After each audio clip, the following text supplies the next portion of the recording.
So I just want everybody to know that at the time of recording, it is late January in 2020, and 4 seasons have been released. We will be talking about what happens in later seasons in earlier episodes. All right, you've been warned. She-Ra, for those of you who don't know, used to be a cartoon that ran on, I think it was Boomerang, right? It aired somewhere. We have the greatest research. It was definitely an 80s cartoon based on selling Mattel toys. Things shine everywhere, 'cause it has a secret power, lifted high on a throne. This She-Ra is a reboot that is airing on Netflix, and it is directed by Noelle Stevenson. I was actually really surprised, because Noelle Stevenson, like, the connection didn't make in my brain until I realized that she was the one that wrote Nimona. And Nimona, my experience with it was I was just browsing at Barnes & Noble as a kid, or as a teenager, and I was looking through the graphic novel section and I saw Nimona, and I was going to be there for a while, so I literally just sat on a couch and read through the whole thing in one sitting, and it's fantastic. We're seeing a lot of artists becoming, like, notarized in the art and animation world, specifically because of their webcomics. Danny Craig on Steven Universe, he has his webcomic that got him into working on Steven Universe. There's a lot of, like, you know, people who make really good webcomics, like, that's essentially your portfolio. The first time I heard about the show was only when there was some backlash happening online, because all the people attached to the original show came out and didn't like the design for various reasons. But oh my goodness, that was the thing that impressed me the most about the opening episodes in the show. The new character designs were one of the best aspects of this reboot. So when this first was announced, it was just the picture of She-Ra with, like, a colorful background. She's holding a sword. And the initial reaction to it was anger from, like, anti-SJW YouTubers who said that she basically looks like a man. This, you know, glittery, sparkly, blonde, long-haired woman with a skirt looks like a man because her tatas aren't, you know, poking 3 feet away from her chest. And there was a huge discourse because of that, and it kind of died down because the show aired and did its own thing, and generally did a pretty good job of just ignoring the people like that. And they just went off and went to about something else. And versus we got to stick around and see it got way more what they would call SJW since, right? You know, I think, like, people gave it a chance. I don't think anybody was really expecting it to be as insanely queer as it turned out to be. In the beginning, we're just like, oh, you know, a fun, bright little kid show, and, you know, people are freaking out because of the movies. Like, no. That's just not, like, modern design. Right, because old design had, you know, very skinny women with the boob showing, and this is, like, more modern. It's way past that, man. It's way past that. There's just so much queerness in it.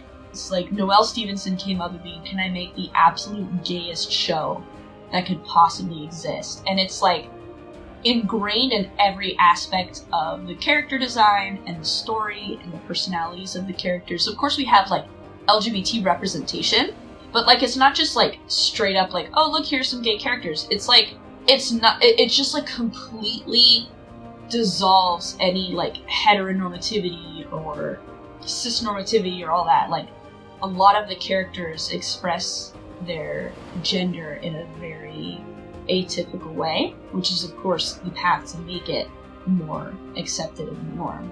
So yeah, like, other great qualities of the show, the animation is pretty good. I missed the more realistic style that we got in, like, the 2000s animation, like Avatar: The Last Airbender, Teen Titans, the old one, of course.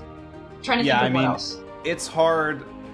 I feel like Avatar is really the closest, and that's really, it's not often that a show of this scale gets made such that you need that kind of, like, you need well choreographed action, you need characters that have, you know, like, believable proportions and faces such that it gives a real, like, I mean, Steven Universe doesn't have realistically proportioned characters. Yeah, Steven Universe is more of the modern style. This is definitely more on the realistic side. Which both can have their own emotional weight, but the closer you get to reality, even though this is still a cartoon and it's way more colorful and interesting than our world, it still gives more weight. This could transition us directly into talking about Catra, who standout. Right. The character of this show, perhaps. Yes, like her whole story arc has been essentially what it is like to be the toxic friend.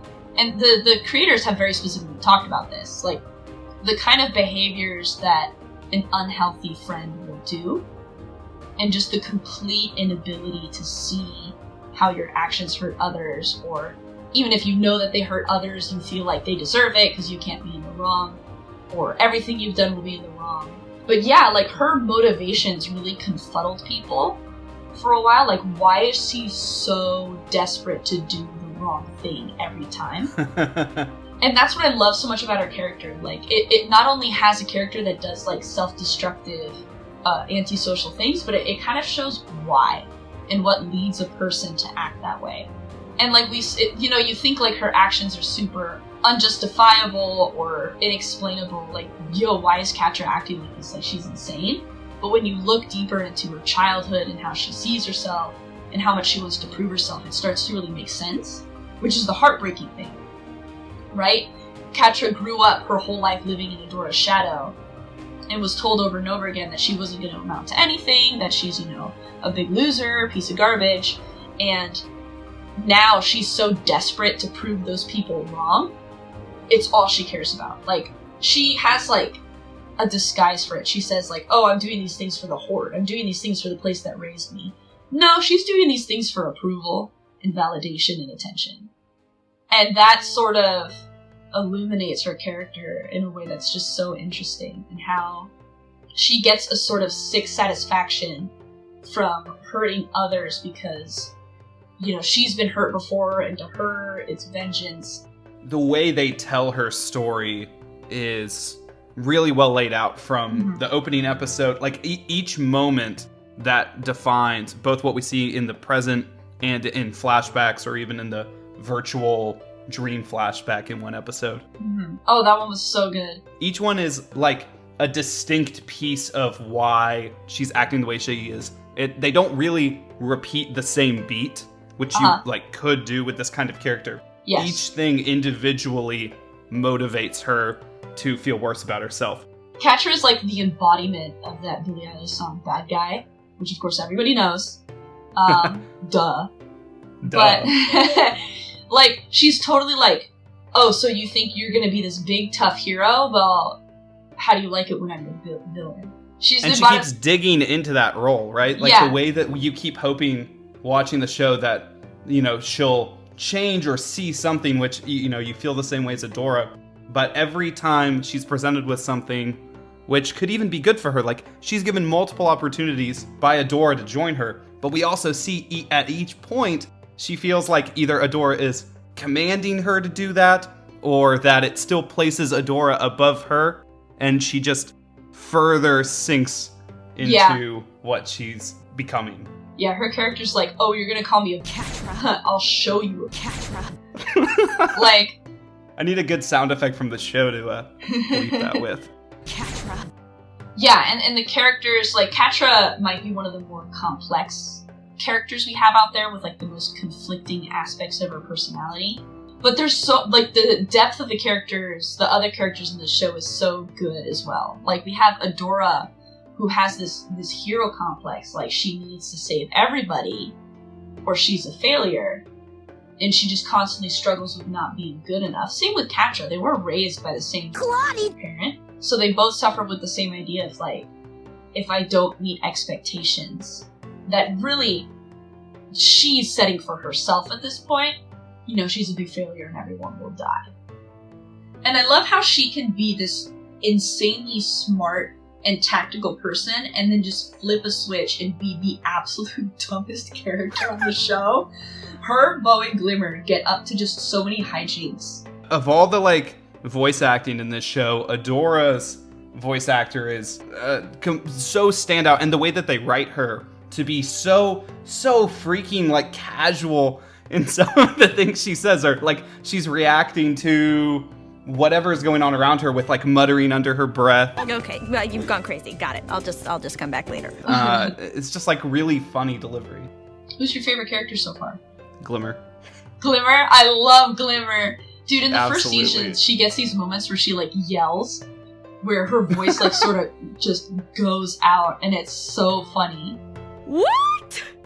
Yeah, I mean, she's my favorite design. She has the best colors. She's sparkly. I love the constantly sparkly hair and cape. And yeah, like you mentioned with her rage, she just has a huge range and a good, interesting characterization between her mom and her friends. And she's got to be one of the most relatable characters because of that range of, you know, when you feel you're angriest or most frustrated, I feel like you can relate with Glimmer. But she still has that like sense of responsibility and goodness, but also that like being a best bud and hanging out with your friends, sort of desiring that at the end of the day. I feel like we all could aspire to that.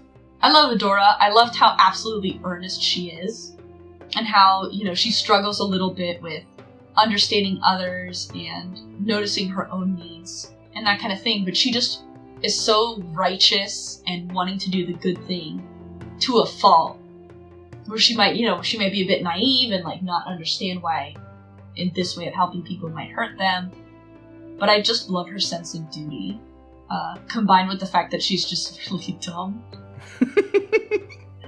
When we say that out of love. Yes. She's trying her best. And the humor of the show is so good. It's just absolutely fantastic. Like, there's times where I will just, like, howl with laughter at the stuff that these characters are doing. Because it's hashtag relatable. Story-wise as well, like, oh man, especially towards those later seasons when they get you settled into an idea of, like, okay, this is what the world is like. These are the rules of it, this is how it happens. And it gives you, like, 2 seasons to really establish yourself in that war, and then they open it up to this huge, crazy thing where anything is possible. Yeah, the mission is really, like, small in Season 1, compared to, again, like, Avatar, where the mission is pretty much set from Episode 1. It's like, there's the Fire Nation, and they're gonna need to be stopped. And that's exactly what happens by the final episode. Here, it starts pretty simply with Adora's like, I'm going to now fight the Horde. I was part of the Horde, and let me assemble other princesses to do that. Yeah, and we're like, oh man, that's huge. And then the next season, it's like, oh no, these guys are from space. There are more planets and galaxies out there. It absolutely scratches the itch of the reason why I love both Avatar and Steven Universe. This whole well thought out fantasy world, incredibly interesting relationships between characters, and a vision that carries for many seasons that you feel from the first episode. I love the overall just pacing of the show throughout the season. It's been very satisfying seeing it all unfold. And it's so good. And we get, like, in just the first season, we just get such hard-hitting moments. We get Entrapta dying and the characters sort of responding to it. Like, man, when Perfuma made that sculpture of Entrapta in her kingdom, that hurted. Oh man. And then the part on episode 11, Promise, where Catra stares at the younger version of herself, like, that hurted.